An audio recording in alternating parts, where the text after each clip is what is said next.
എന്റെ എല്ലാ കൂട്ടുകാർക്കും മല്ലു സെക്ഷന്റെ ഏറ്റവും പുതിയ ഇൻഫോർമേറ്റീവ് വീഡിയോയിലേക്ക് സ്വാഗതം കേട്ടോ. നമ്മുടെ കുവൈറ്റിലേക്ക് നമുക്ക് ഫാമിലിയെ കൊണ്ടുവരാനായിട്ട് പറ്റുമോ എന്ന് ചോദിക്കുന്ന ഒരുപാട് ആൾക്കാരുണ്ട്. എല്ലാ വീഡിയോയും താഴെ വന്നിട്ട് എല്ലാവരും ചോദിക്കുന്ന ഒരു ചോദ്യം തന്നെയാണത്. ഇപ്പൊ കുവൈറ്റ് മോച്ചിലോട്ട് അപ്ലൈ ചെയ്ത് നിൽക്കുന്ന ഒരുപാട് നേഴ്സുമാരുണ്ട് അല്ലെ. കൂടുതലും ഫീമെയിൽ നേഴ്സസ് ആണ്, മെയിൽ നേഴ്സുമാർ വളരെ കുറവാണ്. നിങ്ങൾ അറിഞ്ഞിരിക്കേണ്ട ഒരു കാര്യം എന്ന് പറഞ്ഞാൽ കുവൈറ്റിലേക്ക് ഫാമിലി വിസയിൽ നമുക്ക് ഫാമിലിയെ കൊണ്ടുവരാനായിട്ട് സാധിക്കത്തില്ല എന്നുള്ള കാര്യമാണ്. അപ്പൊ അതിന്റെ കുറെ ഡീറ്റെയിൽസും കാര്യങ്ങളൊക്കെ ഈ വീഡിയോയിൽ ഞാൻ ഉൾപ്പെടുത്തിയിട്ടുണ്ട്. അതുപോലെ തന്നെ ലേറ്റസ്റ്റ് ആയിട്ടുള്ള വീഡിയോയുടെ താഴെ നിങ്ങൾ ചെയ്തിട്ടുള്ള കമന്റുകളും കാര്യങ്ങളൊക്കെ ഇല്ലേ, അതിനെല്ലാം ഉത്തരമായിട്ടാണ് ഇന്നത്തെ നമ്മുടെ വീഡിയോ വന്നിരിക്കുന്നത്. ഈ വീഡിയോ അവസാനം വരെ കാണാൻ ശ്രമിക്കുക. നിങ്ങളുടെ വിലയേറിയ സപ്പോർട്ട് കമന്റിലൂടെയും ലൈക്കിലൂടെയും നിങ്ങൾ അറിയിക്കുമെന്നുള്ള പ്രതീക്ഷയുമായിട്ട് നേരെ നമുക്ക് വീഡിയോയിലേക്ക് കിടക്കാം. പുതിയൊരു വീഡിയോയിലേക്ക് കിടക്കുന്നതിന് മുമ്പ് ഒരു കാര്യം നിങ്ങളോട് പറയാൻ മറന്നുപോയി. നമ്മുടെ ഈ ചാനൽ നിങ്ങൾ ആദ്യമായിട്ടാണ് കാണുന്നതെങ്കിൽ ഈ ചാനൽ ഒന്ന് സബ്സ്ക്രൈബ് ചെയ്യാം. തൊട്ടടുത്തുള്ള ആ ബെല്ലൈക്കണില്ലേ, അതൊന്ന് എനേബിൾ ചെയ്ത് വെക്കുക. എങ്കിൽ മാത്രമേ ഞാനിടുന്ന വീഡിയോസ് പെട്ടെന്ന് നിങ്ങളിലേക്ക് എത്തത്തുള്ളൂ കേട്ടോ.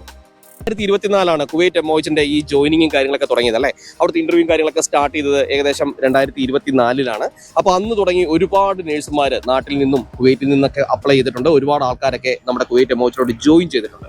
അപ്പോൾ ഒരുപാട് നേഴ്സുമാർക്ക് അറിയേണ്ട ഒരു കാര്യമാണ് അവരുടെ ഫാമിലി സ്റ്റാറ്റസ് എന്താണ്, നമുക്ക് ഈ പ്രസന്റ് സിറ്റുവേഷനിൽ കുവൈറ്റിലോട്ട് ഫാമിലിയെ കൊണ്ടുവരാനായിട്ട് സാധിക്കുമോ എന്നുള്ള കാര്യം. അപ്പോൾ കുവൈറ്റിലോട്ട് വരുന്ന നേഴ്സുമാരാണ് നിങ്ങളെങ്കിൽ നിങ്ങൾ അറിഞ്ഞിരിക്കേണ്ട ഒരു കാര്യം എന്ന് പറഞ്ഞു കഴിഞ്ഞാൽ നിങ്ങൾക്ക് ഫാമിലി സ്റ്റാറ്റസ് ഇല്ല എന്നുള്ള കാര്യമാണ്. നിങ്ങൾക്ക് 800 KD ശമ്പളം ഉണ്ടെങ്കിൽ തന്നെ നിങ്ങൾക്ക് നിങ്ങളുടെ ഫാമിലിയെ ഇങ്ങോട്ട് കൊണ്ടുവരാനായിട്ട് സാധിക്കത്തില്ല. പക്ഷെ നിങ്ങളൊരു മെയിൽ നേഴ്സ് ആണെങ്കിൽ നിങ്ങൾക്ക് തീർച്ചയായിട്ടും നിങ്ങളുടെ ഫാമിലി ഇങ്ങോട്ട് കൊണ്ടുവരാനായിട്ട് സാധിക്കും. 800 KD ശമ്പളം വേണമെന്ന് നിർബന്ധമില്ല, ഇതാണ് കാര്യം. പക്ഷേ നിങ്ങളൊരു കാര്യം ഓർത്തിരിക്കുക, നിങ്ങൾക്ക് 5 വയസ്സ് താഴെയുള്ള കുഞ്ഞുങ്ങളുണ്ടെങ്കിൽ നിങ്ങളുടെ ഹസ്ബൻഡും ഇതേപോലെ തന്നെ കുവൈറ്റിലുള്ളവരാണെങ്കിൽ, നിങ്ങൾക്ക് രണ്ടുപേരും കുവൈറ്റിൽ ജോലി ചെയ്യുന്നവരാണെങ്കിൽ നിങ്ങളുടെ കുഞ്ഞിനെ ഇങ്ങോട്ട് കൊണ്ടുവരാനായിട്ട് സാധിക്കും എന്നുള്ള കാര്യം കൂടെ ഈ ഒരു അവസരത്തിൽ നിങ്ങൾ ഓർത്തിരിക്കാൻ ശ്രമിക്കുക. പിന്നെ വേറൊരു കാര്യം ചോദിക്കുന്ന ആൾക്കാരുണ്ട്, നമുക്ക് വിസിറ്റിംഗ് വിസയിൽ പിള്ളേരെ ഇങ്ങോട്ട് കൊണ്ടുവരാനായിട്ട് സാധിക്കുമോ? തീർച്ചയായിട്ടും നമുക്ക് വിസിറ്റിംഗ് വിസ എടുത്തിട്ട് നമ്മുടെ പിള്ളേരെ ഇങ്ങോട്ട് കൊണ്ടുവരാനായിട്ട് സാധിക്കും. പക്ഷേ വിസിറ്റിംഗ് വിസയ്ക്ക് കാലാവധി വെറും 1 മന്ത് മാത്രമേ ഉള്ളൂ എന്നുള്ള കാര്യമാണ്. അപ്പോൾ ഈ 1 മന്ത് കൊണ്ട് നമുക്ക് ഇവിടെ കൊണ്ടുവന്നിട്ട് എന്തെങ്കിലും ചെയ്യാനായിട്ട് സാധിക്കുമോ? ഒന്നും ചെയ്യാൻ സാധിക്കത്തില്ല അല്ലേ. വിസിറ്റിംഗ് വിസ വന്നു കഴിഞ്ഞാൽ നമുക്ക് ആ വിസ ചേഞ്ച് ചെയ്യാനായിട്ടുള്ള ഓപ്ഷനൊന്നും കാര്യങ്ങളൊന്നും ഇല്ല. അപ്പോൾ അതുകൊണ്ട് തന്നെ ഈ 2025 ഈ വിസിറ്റിംഗ് വിസയിൽ ചെറിയ മാറ്റങ്ങളൊക്കെ വരും എന്ന് അവർ പറഞ്ഞിരുന്നു. പക്ഷേ ഇതുവരെ അതിൻ്റെ അകത്തും ഒരു കാര്യമായിട്ടുള്ള പ്രോഗ്രസ് ഉണ്ടായിട്ടില്ല. ഇപ്പോൾ 3 മാസം ആക്കുന്നു എന്നൊക്കെ പറഞ്ഞിട്ട് കുറേ കാലമായി, പക്ഷേ ഇതുവരെ ആ ഒരു പ്രോഗ്രസിലും ഒരു മാറ്റവും വന്നിട്ടില്ല. അപ്പോൾ നിങ്ങൾ അറിഞ്ഞിരിക്കേണ്ട ഒരു കാര്യം എന്ന് പറഞ്ഞാൽ നമുക്ക് ഫാമിലി സ്റ്റാറ്റസ് ഇല്ല എന്നുള്ള കാര്യം തന്നെയാണ്. ആ കാര്യമാണ് എനിക്ക് നിങ്ങളോട് എടുത്തു പറയാനായിട്ടുള്ളത്. കുവൈറ്റ് എമോച്ചിന്റെ ഈ ആഴ്ചത്തെ ഏറ്റവും പുതിയ വിശേഷങ്ങൾ എന്തൊക്കെയാണെന്ന് ചോദിച്ചു കഴിഞ്ഞാൽ, കുവൈറ്റ് എമോച്ചിന്റെ ഭാഗത്തു നിന്ന് ഒരുപാട് ഇനിഷ്യേറ്റീവ് ചെയ്തിട്ട് ഏജന്റുമാരുടെ കെണിയിൽ നിന്നും നേഴ്സുമാരെ രക്ഷിക്കാനായിട്ട് തീരുമാനിച്ചിരിക്കുന്നു എന്നുള്ളൊരു കാര്യമാണ്. അതിനുവേണ്ടിയിട്ട് അവർ ചെയ്യുന്നത് ഒരു സെലക്ഷൻ ചെയ്തിരിക്കുന്ന നേഴ്സുമാർക്ക്, അതായത് ലോക്കം കോൺട്രാക്ടിന്റെ മെയിലും കാര്യങ്ങളൊക്കെ കിട്ടി നിൽക്കുന്ന നേഴ്സുമാർക്ക് അവർ വീണ്ടും മെയിൽ അയച്ചിട്ട് അവരുടെ വെരിഫിക്കേഷൻ കംപ്ലീറ്റ് ചെയ്യണമെന്ന് പറഞ്ഞിരിക്കുകയാണ്. അവരൊരു മെയിൽ അയക്കുന്നുണ്ട്. ആ മെയിലിൻ്റെ അകത്ത് അവരൊരു ഡേറ്റും ഒരു ടൈമൊക്കെ മെൻഷൻ ചെയ്തിട്ടുണ്ട്. ആ ടൈമിൽ നിങ്ങൾ അവൈലബിൾ ആയിരിക്കാൻ പറയുന്നുണ്ട്. നിങ്ങളുടെ പാസ്പോർട്ട്, നിങ്ങളുടെ സർട്ടിഫിക്കറ്റ് കാര്യങ്ങളെല്ലാം നിങ്ങളുടെ കയ്യിൽ വെക്കാനായിട്ട് പറയുന്നുണ്ട്. അപ്പോൾ നിങ്ങൾ ആ സമയത്ത് നിങ്ങൾ ആ വെരിഫിക്കേഷന്റെ മെയിൽ കിട്ടിയിട്ടുള്ളവരാണെങ്കിൽ നിങ്ങൾ ആ സമയത്ത് നിങ്ങൾ അവൈലബിൾ ആയിട്ടിരിക്കാൻ ശ്രമിക്കുക. കാര്യം ആ വെരിഫിക്കേഷൻ മെയിൽ കിട്ടി നിങ്ങൾ ആ വെരിഫിക്കേഷൻ കംപ്ലീറ്റ് ചെയ്തെങ്കിൽ മാത്രമേ നിങ്ങളുടെ വിസ പ്രോസസ്സിംഗ് അവർ സ്റ്റാർട്ട് ചെയ്യത്തുള്ളൂ. കാര്യം എന്ന് പറഞ്ഞാൽ ഒരുപാട് ആൾക്കാരുടെ ഒരു പ്രോബ്ലമാണ് ഇപ്പോൾ ഏജൻസി ത്രൂ അപ്ലൈ ചെയ്തിട്ട് ഇപ്പോൾ 10 ലക്ഷവും 13 ലക്ഷവും ഒക്കെ കൊടുത്തിട്ട് ഈ കുവൈറ്റിലോട്ട് വരാനായിട്ട് ശ്രമിക്കുന്നത്. അപ്പോൾ അതിനു വേണ്ടിയിട്ട് ഇവരെ അനുവദിക്കുന്ന ഒരു കാര്യമേ അല്ല. നമ്മൾ ഒരു ഏജൻസിയുമായി ബന്ധപ്പെട്ടു എന്ന് അറിഞ്ഞു കഴിഞ്ഞാൽ നമ്മുടെ ഈ പറഞ്ഞ ആപ്ലിക്കേഷൻ തന്നെ റിജക്റ്റ് ആയി പോകാൻ സാധ്യതയുണ്ട്. അപ്പോൾ അതുകൊണ്ട് തന്നെ ഒരു ഏജൻസിയും നിങ്ങൾ ട്രസ്റ്റ് ചെയ്യാതിരിക്കുക. ഇനിയിപ്പോൾ ഏതെങ്കിലും ഏജൻസി ത്രൂ നിങ്ങൾ അപ്ലൈ ചെയ്തിട്ടുണ്ടെങ്കിൽ അത് അവർക്ക് ഇൻഫർമേഷൻ കൊടുക്കാനായിട്ടുള്ള ഒരു മെയിൽ ഐ ഡിയും അവർ കൊടുത്തിട്ടുണ്ട് കേട്ടോ. അപ്പോൾ ആ മെയിൽ ഐ ഡി ഏതെന്നുള്ളത് ഞാൻ ഈ താഴെ നമ്മുടെ വീഡിയോയുടെ താഴെ ഞാൻ മെൻഷൻ ചെയ്യുന്നുണ്ട്. നിങ്ങൾക്കും അങ്ങനെ ഏതെങ്കിലും ഏജന്റ് നിങ്ങളെ ബന്ധപ്പെട്ടിട്ടുണ്ടെങ്കിൽ നിങ്ങൾക്ക് തീർച്ചയായിട്ടും ആ മെയിലിലോട്ട് നിങ്ങൾക്ക് മെയിൽ അയച്ചു കൊടുക്കാവുന്നതാണ്. അപ്പോൾ ഇതൊക്കെയാണ് ഈ ആഴ്ചത്തെ ഏറ്റവും പുതിയ വിശേഷങ്ങൾ എന്ന് പറയുന്നത്.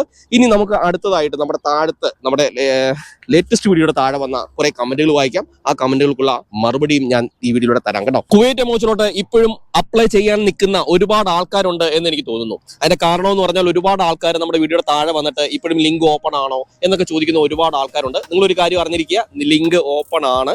നിങ്ങൾക്ക് ആ ലിങ്ക് അവൈലബിൾ വേണമെങ്കിൽ നമ്മുടെ ലേറ്റസ്റ്റ് ആയിട്ടുള്ള വീഡിയോയുടെ താഴെ ഞാൻ അത് പിൻ ചെയ്ത് വെച്ചിട്ടുണ്ട്. നിങ്ങൾക്ക് ആ വീഡിയോ കാണണമെങ്കിൽ ഈ ഡിസ്ക്രിപ്ഷൻ ബോക്സ് ഒന്ന് ചെക്ക് ചെയ്ത് കഴിഞ്ഞാൽ ആ വീഡിയോ നിങ്ങൾക്ക് കിട്ടുന്നതാണ്. അപ്പോൾ ഇതുവരെ നിങ്ങൾ കുവൈറ്റ് എമോച്ചിലോട്ട് അപ്ലൈ ചെയ്തില്ലെങ്കിൽ ഒന്ന് അപ്ലൈ ചെയ്യാൻ ശ്രമിക്കുക. അതുപോലെ തന്നെ ഒരുപാട് ആൾക്കാർ ചോദിക്കുന്നുണ്ട്, ഇന്റർവ്യൂവിന് വേണ്ടി വിളിച്ചതിന് ശേഷം ഏതെങ്കിലും കാരണവശാൽ അത് ഇതായി പോയി കഴിഞ്ഞു കഴിഞ്ഞാൽ ഞങ്ങൾക്ക് വീണ്ടും ചാൻസ് കിട്ടുമോ? അതായത് എന്തെങ്കിലും ഒരു നെറ്റിന്റെ ഇഷ്യൂസോ അല്ലെങ്കിൽ എക്കോ പ്രോബ്ലം ഒക്കെ ആയിട്ട് ഇങ്ങനെ വന്നു കഴിഞ്ഞു കഴിഞ്ഞാൽ ഞങ്ങൾക്ക് വീണ്ടും അപ്ലൈ ചെയ്യാനായിട്ട് സാധിക്കുമോ എന്ന് ചോദിക്കുന്ന ആൾക്കാരുണ്ട്. നിങ്ങൾ വീണ്ടും അപ്ലൈ ചെയ്യേണ്ട കാര്യമില്ല. നിങ്ങൾക്ക് കിട്ടിയിരിക്കുന്ന ഇന്റർവ്യൂ മെയിലിൽ തന്നെ ഒരു റിപ്ലൈ അവർക്ക് ആ ഒരു ഇൻഫർമേഷൻ നിങ്ങൾക്ക് അവർക്ക് കൊടുക്കാനായിട്ട് ശ്രമിക്കുക. ഈ കാരണം കൊണ്ട് എൻ്റെ ഇന്റർവ്യൂ നടന്നില്ല, അതുകൊണ്ട് എനിക്ക് വീണ്ടും ഒരു ചാൻസ് കിട്ടുമോ തരുമോ തരുമോ എന്നുള്ളവരോട് റിക്വസ്റ്റ് ചെയ്ത് നോക്കുക.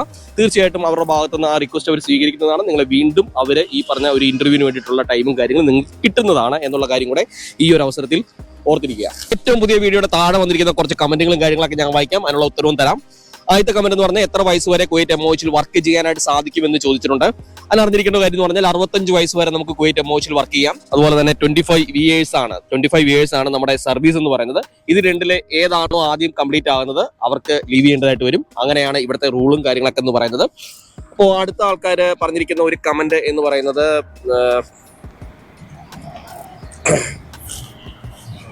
കുവൈറ്റ് പ്രോമട്ടറി നാട്ടിൽ നിന്നും എഴുതണോ, BLS നാട്ടിൽ നിന്നും നിർബന്ധമാണോ, SDM HRD ഇതെല്ലാം ഒന്നു മതിയോ എന്നൊക്കെ ചോദിക്കുന്നുണ്ട്. അതായത് HRDയും SDMഉം ഒന്നു മതിയോ എന്ന് ചോദിക്കുന്നുണ്ട്. കുവൈറ്റ് പ്രോമട്ടറി നാട്ടിൽ നിന്ന് എഴുതണോ എന്ന് ചോദിക്കുന്നുണ്ട്. നിങ്ങൾ അറിഞ്ഞിരിക്കേണ്ട കാര്യം, കുവൈറ്റ് MOHലോട്ട് അപ്ലൈ ചെയ്ത് നിൽക്കുന്നത്, നിങ്ങൾ കുവൈറ്റ് MOHലോട്ടാണ് വരാൻ നിൽക്കുന്നവരാണെങ്കിൽ നിങ്ങൾക്ക് പ്രോമട്ടറിയുടെ ആവശ്യമില്ല. ഇതിനു മുമ്പ് ഞാൻ പല വീഡിയോയിലും പറഞ്ഞിട്ടുണ്ട്, നിങ്ങൾ കുവൈറ്റ് പ്രോമട്ടറി എഴുതേണ്ട കാര്യമില്ല. നിങ്ങൾക്ക് ഇവിടെ വന്നതിന് ശേഷം അവർ തന്നെ ലൈസൻസ് കാര്യങ്ങളൊക്കെ നിങ്ങൾക്ക് എടുത്തു തരുന്നതാണ് എന്നുള്ള കാര്യമാണ്. കാര്യം നിങ്ങൾ ഡയറക്റ്റ് വരുന്നത് കുവൈറ്റ് MOHലേക്കാണ്. അപ്പോൾ അത് അവരുടെ റെസ്പോൺസിബിലിറ്റിയാണ് നമുക്ക് ലൈസൻസ് ഇഷ്യൂ ചെയ്യുക എന്നുള്ളത്. അത് അവരവിടെ നിന്ന് ചെയ്തു തരും. നിങ്ങൾ നാട്ടിൽ നിന്ന് പ്രോമട്ടറി എഴുതി കൊണ്ടുവരേണ്ട കാര്യമില്ല. പിന്നെ അതുപോലെ തന്നെ BLS നിർബന്ധമാണോ? തീർച്ചയായിട്ടും 100% BLS നിർബന്ധമാണ്. ഗ്രേഡിംഗ് സർട്ടിഫിക്കറ്റ് എന്ന പോലെ തന്നെ ഏറ്റവും നിർബന്ധമായിട്ടുള്ള കാര്യമാണ് BLS എന്ന് പറയുന്നത്. അപ്പോൾ BLS നാട്ടിൽ നിന്ന് എടുക്കാൻ പറ്റുമെങ്കിൽ നിങ്ങൾ തീർച്ചയായിട്ടും എടുക്കുക. BLS എടുക്കുമ്പോൾ ഒരു കാര്യം പ്രത്യേകം ശ്രദ്ധിക്കുക, ഏതെങ്കിലും ഇതിനകത്തുനിന്ന് മാത്രം നമ്മൾ എടുക്കാനായിട്ട് ശ്രമിക്കുക, അല്ലെങ്കിൽ അതിന് വാല്യൂ ഉണ്ടാകത്തില്ല എന്നുള്ള കാര്യം കൂടെ ഓർത്തിരിക്കുക. SDM HRD എന്തെല്ലാമാണ്, ഇതിലേതെങ്കിലും ഒന്ന് മതിയോ എന്ന് ചോദിക്കുന്നുണ്ട്. HRDയും ഈ പറഞ്ഞ SDMഉം രണ്ടും ഡിഫറന്റ് ആണ് എന്നുള്ള കാര്യം ഓർത്തിരിക്കുക. നിങ്ങൾക്ക് അതിനെപ്പറ്റി അറിവില്ലെങ്കിൽ അതിനെപ്പറ്റി ഒരു വീഡിയോ ഡീറ്റെയിൽ ആയിട്ടുള്ള വീഡിയോ ചെയ്തിട്ടുണ്ട്, ആ വീഡിയോ ഒന്ന് കണ്ടു ശ്രമിക്കുക. SDMഉം HRDയും രണ്ടും രണ്ടാണ് എന്നുള്ള കാര്യം കൂടെ ഓർത്തിരിക്കുക. മറ്റൊരു കമന്റ് ഞാൻ വായിക്കാം. അതിൽ പറഞ്ഞിരിക്കുന്നത്, ചേട്ടാ ഞാൻ കുവൈറ്റിൽ ഒരു ക്ലിനിക്കിലാണ് വർക്ക് ചെയ്യുന്നത്, ഇവിടുത്തെ NOC തരില്ലെന്ന് പറയുന്നു, MOHൽ വർക്ക് ചെയ്യാൻ വേണ്ടി എന്താണ് ചെയ്യേണ്ടത്? ലോക്കലി എടുക്കുന്ന ആൾക്കാരുടെ ഒരു ഏറ്റവും വലിയൊരു പ്രോബ്ലം എന്ന് പറയുന്നത് ഈ പറഞ്ഞ NOCയുടെ പ്രോബ്ലമാണ്. NOC ഉണ്ടെങ്കിലേ നമുക്ക് ഈ പറഞ്ഞ കുവൈറ്റ് MOHൽ ജോയിൻ ചെയ്യാനായിട്ട് സാധിക്കത്തുള്ളൂ. ഏറ്റവും ഇമ്പോർട്ടന്റ് അവർ കൊടുക്കുന്ന ഒരു പോയിന്റ് എന്ന് പറയുന്നത് NOCയിലാണ്. ഇതിനു മുമ്പുള്ള വീഡിയോയിലൊക്കെ ഞാൻ പറഞ്ഞിട്ടുള്ളതാണ്. നമ്മൾ ഏതെങ്കിലും ഒരു സ്ഥാപനത്തിൽ ജോലി ചെയ്തുകൊണ്ടിരിക്കുന്ന, പ്രസന്റ് സിറ്റുവേഷനിൽ ജോലി ചെയ്തുകൊണ്ടിരിക്കുന്ന, അല്ലെങ്കിൽ നമ്മുടെ വിസയും കാര്യങ്ങളൊക്കെ ഏതെങ്കിലും ഒരു സ്ഥാപനത്തിലുള്ള ആൾക്കാരാണെങ്കിൽ ആ സ്ഥാപനം നമുക്ക് NOC തരണം, നോൺ ലയബിലിറ്റി സർട്ടിഫിക്കറ്റ് നമുക്ക് തരണം.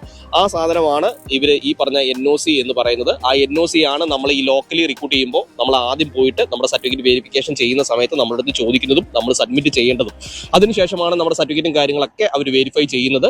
സർട്ടിഫിക്കറ്റും വെരിഫിക്കേഷൻ ഒക്കെ ചെയ്തതിന് ശേഷമാണ് അവർ ആ സർട്ടിഫിക്കറ്റ് മേടിച്ച് വെച്ചതിന് ശേഷം നമുക്ക് ഒരു മെയിൽ വഴി നമുക്കൊരു ഇൻഫർമേഷൻ തരും. നിങ്ങൾക്ക് ഇതേപോലെ നിങ്ങളുടെ ഇന്റർവ്യൂവിന് വേണ്ടിയിട്ടുള്ള ഒരു ഡേറ്റും കാര്യങ്ങളൊക്കെ നമുക്ക് തരും. ആ ടൈമിൽ നമ്മൾ പോയിട്ട് ഇന്റർവ്യൂ അറ്റൻഡ് ചെയ്യുകയാണ് ചെയ്യുന്നത്. ഇന്റർവ്യൂയും ഒരു എക്സാമും നമ്മൾ ഈ പറഞ്ഞ ലോക്കലി റിക്രൂട്ട് ചെയ്യുന്ന ആൾക്കാർ ഫേസ് ചെയ്യേണ്ടതായിട്ട് വരും. അപ്പോൾ അതിനൊക്കെ നമുക്ക് ടൈമും കാര്യങ്ങളൊക്കെ കിട്ടണമെങ്കിൽ നമുക്ക് NOC ഉണ്ടായിരിക്കണം. അതോടൊപ്പം തന്നെ നമ്മുടെ സർട്ടിഫിക്കറ്റുകളെല്ലാം അറ്റസ്റ്റ് ചെയ്തിരിക്കണം. നമുക്ക് ഗ്രേഡിംഗ് സർട്ടിഫിക്കറ്റ് നിർബന്ധമായിരിക്കണം. അപ്പോൾ ഇങ്ങനെയുള്ള കാര്യങ്ങളെല്ലാം ഉണ്ടെങ്കിൽ മാത്രമേ അവർ നമുക്ക് ഈ പറഞ്ഞ ഇന്റർവ്യൂവിനുള്ള ഡേറ്റും കാര്യങ്ങളൊക്കെ തരത്തുള്ളൂ. അപ്പോൾ സർട്ടിഫിക്കറ്റുകളൊന്നും തന്നെ ഇല്ലാതെ നമ്മൾ ഒരിക്കലും ഈ പറഞ്ഞ വെരിഫിക്കേഷന് പോകാതിരിക്കാൻ ശ്രമിക്കുക. അങ്ങനെ പോയിട്ടുണ്ടെങ്കിൽ അവരത് ഫസ്റ്റ് ടൈം തന്നെ റിജക്ട് ചെയ്ത് വിടുന്നതാണ്.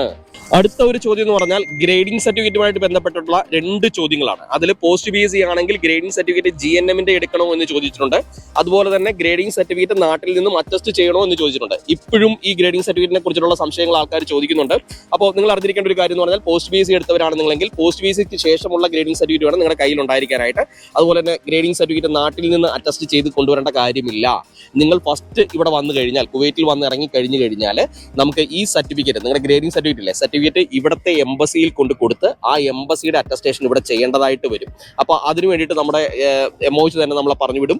ആ ഒരു ടൈമിൽ നമ്മൾ അവിടെ പോയി അതിൻ്റെ കുറച്ചൊരു ഏജൻസി കാര്യങ്ങളൊക്കെ ഇവിടെ ഉണ്ട്. ആ സ്ഥലത്ത് പോയി നമ്മുടെ സർട്ടിഫിക്കറ്റും കാര്യങ്ങളെല്ലാം അവിടെ സബ്മിറ്റ് ചെയ്ത് അതിന് 1-2 ദിവസത്തെ പ്രോസസ്സിന് ശേഷമാണ് നമ്മുടെ കയ്യിൽ തിരിച്ച് കിട്ടുക, ഇവിടുത്തെ എംബസിയുടെ അറ്റസ്റ്റേഷൻ ചെയ്ത് നമുക്ക് കിട്ടുക. അപ്പോൾ ഗ്രേഡിംഗ് സർട്ടിഫിക്കറ്റ് നാട്ടിൽ നിന്ന് ഒറിജിനൽ നിങ്ങളുടെ കയ്യിൽ കൊണ്ടുവരാനായിട്ട് ശ്രമിക്കണം എന്നുള്ള കാര്യം കൂടെ ഈ ഒരു അവസരത്തിൽ ഓർത്തിരിക്കുക. കുവൈറ്റ് MOHലോട്ട് ഒരുപാട് നേഴ്സുമാർ ഔട്ട്സൈഡ് ഇന്ത്യയിൽ നിന്നും അതുപോലെ ഔട്ട്സൈഡ് കുവൈറ്റിൽ നിന്നും അപ്ലൈ ചെയ്തിട്ടുണ്ട്. അതായത് ഈ GCC കൺട്രിയിലൊക്കെ വർക്ക് ചെയ്യുന്ന നേഴ്സുമാർ, ഇപ്പോൾ സൗദിയിലുള്ളവർ അല്ലെങ്കിൽ ഒമാനിലുള്ളവരൊക്കെ ഇതിൽ അപ്ലൈ ചെയ്തിട്ടുണ്ട്. അപ്പോൾ അവരുടെയൊക്കെ എക്സ്പീരിയൻസ് സർട്ടിഫിക്കറ്റ് അറ്റസ്റ്റ് ചെയ്തതുമായി ബന്ധപ്പെട്ട ഒരുപാട് സംശയങ്ങൾ അവർക്കുണ്ട്. അവർ ഇന്ത്യയിൽ പോയിട്ട് ഇന്ത്യയിലുള്ള ഏജൻസികളോട് ചോദിച്ചു കഴിയുമ്പോൾ അവർ അറ്റസ്റ്റേഷൻ ചെയ്ത് തരുന്നില്ല എന്ന് പറയുന്നുണ്ട്. നമ്മുടെ ഈ എക്സ്പീരിയൻസ് സർട്ടിഫിക്കറ്റുകളൊക്കെ ഇല്ലേ, അതായത് ഈ പറഞ്ഞ സൗദിയുടെ എക്സ്പീരിയൻസ് സർട്ടിഫിക്കറ്റ് ആണ് നിങ്ങളുടെ കയ്യിലുള്ളത് എന്ന് വെക്കുക. നിങ്ങൾ ആ സർട്ടിഫിക്കറ്റ് അറ്റസ്റ്റ് ചെയ്യേണ്ടത് സൗദിയിൽ നിന്ന് തന്നെയാണ്. നിങ്ങൾ ഏത് രാജ്യത്തോട്ടാണോ പോകുന്നത് ആ രാജ്യത്തിന്റെ അറ്റസ്റ്റേഷൻ നിങ്ങൾ ആ സൗദിയിൽ നിന്ന് ചെയ്യണം. ഇപ്പോൾ ഉദാഹരണത്തിന് ഞാൻ കുവൈറ്റിലെ എക്സ്പീരിയൻസ് സർട്ടിഫിക്കറ്റ് ഇന്ത്യയിൽ കൊണ്ടുപോയി വർക്ക് ചെയ്യണമെങ്കിൽ ചെയ്യണമെങ്കിൽ ഞാൻ അത് കുവൈറ്റിലുള്ള ഇന്ത്യൻ എംബസിയുടെ അറ്റസ്റ്റേഷൻ ചെയ്തിട്ട് വേണം ഞാൻ ഇന്ത്യയിലോട്ട് കൊണ്ടുപോകാൻ. എന്നിട്ട് വേണം എനിക്ക് ഇന്ത്യയിൽ വർക്ക്. അപ്പോൾ അവിടെ ആ സർട്ടിഫിക്കറ്റ് കാണിക്കുമ്പോൾ എനിക്കത് വാല്യൂ ആകണമെങ്കിൽ ഈ പറഞ്ഞ ഇവിടുത്തെ എംബസി അറ്റസ്റ്റേഷൻ ചെയ്തിരിക്കണം എന്നുള്ള കാര്യമാണ്. അപ്പോൾ എന്ന് പറഞ്ഞതുപോലെ നിങ്ങൾക്ക് സൗദി എക്സ്പീരിയൻസ് ആണ് നിങ്ങളുടെ കയ്യിലുള്ളെങ്കിൽ നിങ്ങൾ സൗദിയിലെ കുവൈറ്റ് എംബസിയിൽ നിന്നും നിങ്ങളുടെ സർട്ടിഫിക്കറ്റുകൾ അറ്റസ്റ്റ് ചെയ്യണം. അറ്റസ്റ്റ് ചെയ്ത് നമ്മൾ കുവൈറ്റിൽ വന്നതിന് ശേഷം ഇവിടുത്തെ ഫോറിൻ അഫയേഴ്സിന്റെ 5 KD മോഫ സ്റ്റാമ്പ് ഒട്ടിച്ചെങ്കിൽ മാത്രമേ ആ സർട്ടിഫിക്കറ്റ് വാല്യൂ ആകത്തുള്ളൂ എന്നുള്ള കാര്യമാണ്. അപ്പോൾ അതിന്റെ കൂട്ടത്തിൽ ഒരു കാര്യം കൂടെ പറയാം. നമ്മൾ ഇന്ത്യയിൽ നിന്ന് അറ്റസ്റ്റ് ചെയ്യുന്ന സർട്ടിഫിക്കറ്റുകളില്ലേ, അത് കുവൈറ്റിൽ കൊണ്ടുവന്നതിന് ശേഷവും ഈ പറഞ്ഞ പ്രോസസ്സ് നമ്മൾ ചെയ്യുന്നുണ്ട്. 5 KD സ്റ്റാമ്പ് ഒട്ടിച്ച് നമ്മൾ അതിനെ 5 KD സ്റ്റാമ്പ് നമ്മൾ ഇവിടെ വന്നതിന് ശേഷം ഒട്ടിക്കുന്നുണ്ട്. അപ്പോൾ അപ്പോഴാണ് ആ സർട്ടിഫിക്കറ്റ് വാല്യൂ ആകുന്നത്. അപ്പോൾ ഇതാണ് ആ കാര്യവുമായി ബന്ധപ്പെട്ട് നിങ്ങളോട് പറയാനുള്ളത്. സൗദിയിലുള്ളവരാണെങ്കിൽ നിങ്ങൾക്ക് എക്സ്പീരിയൻസ് സർട്ടിഫിക്കറ്റ് ഉണ്ടെങ്കിൽ ആ സർട്ടിഫിക്കറ്റ് നിങ്ങൾ സൗദിയിൽ നിന്ന് തന്നെ അറ്റസ്റ്റേഷൻ ചെയ്യാൻ ഓർത്തിരിക്കുക. ഒരുപാട് ആൾക്കാർ ഇന്റർവ്യൂ കഴിഞ്ഞ് നിൽക്കുന്ന ആൾക്കാരുണ്ട്, ലോക്കമിന്റെ മെയിൽ കിട്ടുന്ന ആൾക്കാരുണ്ട്. ലോക്കമിന്റെ മെയിൽ കിട്ടുന്ന ആൾക്കാരോട് ഞാൻ പ്രത്യേകം പറയാറുണ്ട്, നിങ്ങളുടെ പാസ്പോർട്ടിന്റെ വാലിഡിറ്റി നിങ്ങൾ ചെക്ക് ചെയ്യണം. പാസ്പോർട്ടിന്റെ വാലിഡിറ്റി 2 ഇയറിൽ താഴെയാണെങ്കിൽ നിങ്ങൾ റിന്യൂ ചെയ്തതിന് ശേഷം മാത്രം നിങ്ങൾ അയച്ചു കൊടുക്കാനായിട്ട് ശ്രമിക്കുക എന്ന് ഞാൻ പലപ്പോഴും പല വീഡിയോയിലും ഞാൻ പറഞ്ഞിട്ടുണ്ട്. എനിവേ ഈ ലേറ്റസ്റ്റ് ആയിട്ട് വന്ന വീഡിയോയുടെ താഴെ വന്നൊരു കമന്റ് ആണ്, ചേട്ടാ ഞാൻ MOHൽ അപ്ലൈ ചെയ്ത സമയത്ത് എൻ്റെ പാസ്പോർട്ടിന്റെ എക്സ്പയറി 2 ഇയർ ഉണ്ടായിരുന്നില്ല. എൻ്റെ ഇന്റർവ്യൂ കഴിഞ്ഞായിരുന്നു. ഇനി പാസ്പോർട്ട് പുതുക്കിയാൽ എൻ്റെ പാസ്പോർട്ട് നമ്പർ മാറിപ്പോകില്ലേ? ഡിസംബറിൽ എൻ്റെ പാസ്പോർട്ട് ഡേറ്റ് എക്സ്പയറി ആവും. ഇനി എന്ത് ചെയ്യുമെന്ന് ചോദിക്കുന്നുണ്ട്.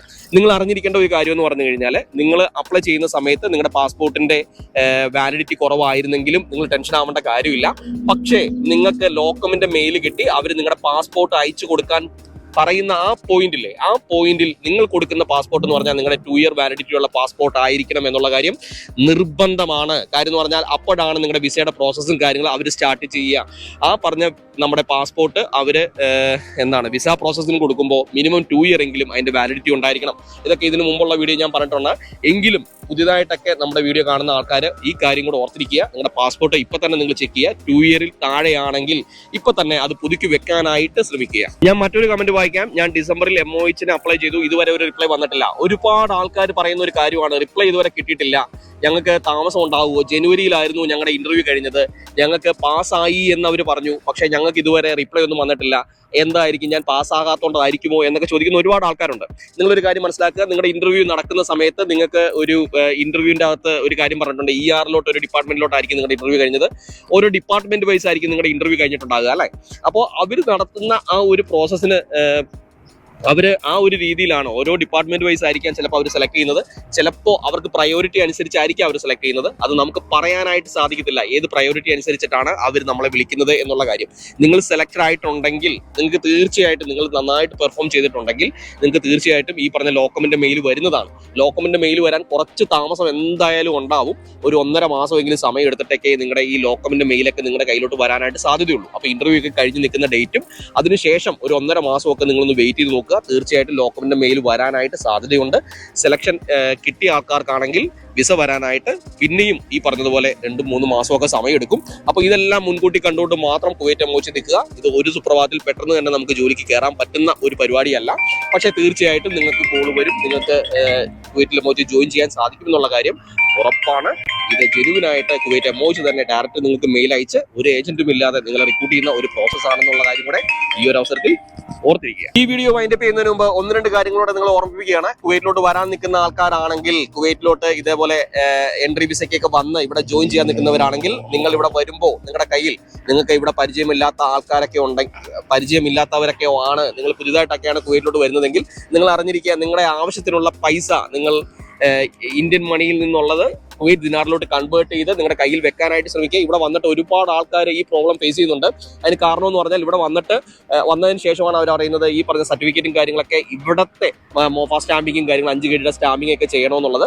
എത്ര സർട്ടിഫിക്കറ്റ് നിങ്ങളുടെ കയ്യിലുണ്ടോ അത്രയും സർട്ടിഫിക്കറ്റ് നിങ്ങൾ ഇവിടെ വന്നതിന് ശേഷം സ്റ്റാമ്പ് ഒട്ടിച്ച് അത് ഇത് ചെയ്യേണ്ട കാര്യമുണ്ട്, അറ്റസ്റ്റേഷൻ ചെയ്യേണ്ട കാര്യമുണ്ട്. അപ്പോൾ ഓരോ സ്റ്റാമ്പിനും 5 KD വെച്ച് നിങ്ങൾക്കാവും. അപ്പോൾ നിങ്ങളൊന്ന് ഓർത്തിരിക്കുക, ഒരു 10-50 KD എങ്കിലും നിങ്ങളുടെ കയ്യിൽ ഈ അറ്റസ്റ്റേഷന് വേണ്ടി തന്നെ വേണം. അതുപോലെ തന്നെ ഗ്രേഡിംഗ് സർട്ടിഫിക്കറ്റ് മാറ്റിയെടുക്കുന്നതിന് ഏകദേശം 10 KD ആകുന്നുണ്ട് എന്നാണ് എനിക്ക് തോന്നുന്നത്. അപ്പോൾ ഈ ഒരു എമൗണ്ട് എല്ലാം തന്നെ നിങ്ങളുടെ കയ്യിൽ കരുതിയിരിക്കാൻ ശ്രമിക്കുക. അപ്പോൾ ഈ ഒരു എമൗണ്ടിന് വേണ്ടിയിട്ട് നമുക്ക് മറ്റാരോടും ചോദിക്കാനായിട്ട് ഉണ്ടാവത്തില്ല. ഇവിടെ വന്നതിന് ശേഷം ആരും സഹായിക്കാൻ നമ്മുടെ അടുത്ത് ഉണ്ടാവത്തില്ല. അപ്പോൾ നാട്ടിൽ നിന്ന് തന്നെ ഈ ഒരു എമൗണ്ട് നമ്മുടെ ഇന്ത്യൻ മണിയിൽ നിന്ന് കുവൈറ്റ് ദിനാറിലോട്ട് കൺവേർട്ട് ചെയ്ത് നിങ്ങളുടെ കയ്യിൽ വെക്കാനായിട്ട് ശ്രമിക്കുക. ഇവിടെ വന്നതിന് ശേഷം ഈ പറഞ്ഞ കാര്യങ്ങൾക്കെല്ലാം പോകേണ്ടത് നിങ്ങൾ ടാക്സി വിളിച്ചിട്ടൊക്കെ ആയിരിക്കാം. അപ്പോൾ നിങ്ങൾ 3-4 പേര് കൂടിയിട്ടൊക്കെ ആയിരിക്കാം പോകുന്നത്. അപ്പോൾ അതിനുള്ള പൈസയും നിങ്ങളുടെ കയ്യിൽ ഉണ്ടാവണം. പിന്നെ ഫുഡ്, അങ്ങനെയുള്ള താമസ സൗകര്യങ്ങളും കാര്യങ്ങളെല്ലാം തന്നെ കുവൈറ്റ് എമോഷൻ നിങ്ങൾക്ക് നൽകുന്നതാണ്. പക്ഷേ എങ്കിലും ഈ ഒരു കാര്യത്തിന് വേണ്ടിയിട്ടുള്ള എമൗണ്ട് നിങ്ങളുടെ കയ്യിൽ ഉണ്ടായിരിക്കാൻ നിങ്ങൾ മറക്കരുത് കേട്ടോ. അപ്പോൾ ഇതൊക്കെയാണ് ഈ വീഡിയോയിൽ എനിക്ക് നിങ്ങളുമായിട്ട് പറയാനുള്ളത്. ഈ ആഴ്ചത്തെ കുവൈറ്റ് എമോച്ചിന്റെ വിശേഷങ്ങൾ ഞാൻ നിങ്ങളുമായിട്ട് ഷെയർ ചെയ്തു. ഈ വീഡിയോ നിങ്ങൾക്ക് എല്ലാവർക്കും ഉപകാരപ്പെട്ടു എന്ന് ഞാൻ വിശ്വസിക്കുന്നു. ഇതുപോലുള്ള ഇൻഫോർമേറ്റീവ് ആയിട്ടുള്ള വീഡിയോ ആയിട്ട് വീണ്ടും ഞാൻ നിങ്ങളുടെ മുമ്പിൽ എത്തുന്നതാണ്. അപ്പോൾ നിങ്ങളുടെ വിലയേറിയ സപ്പോർട്ട് ലൈക്കിലൂടെ അറിയിക്കുമെന്നുള്ള പ്രതീക്ഷയുമായിട്ട് ഈ വീഡിയോ ഞാൻ വൈൻഡപ്പ് ചെയ്യുകയാണ്. മറ്റൊരു വീഡിയോയിൽ വീണ്ടും കാണാം. അതുവരെ എൻ്റെ എല്ലാ പ്രിയപ്പെട്ട കൂട്ടുകാർക്കും ബൈ.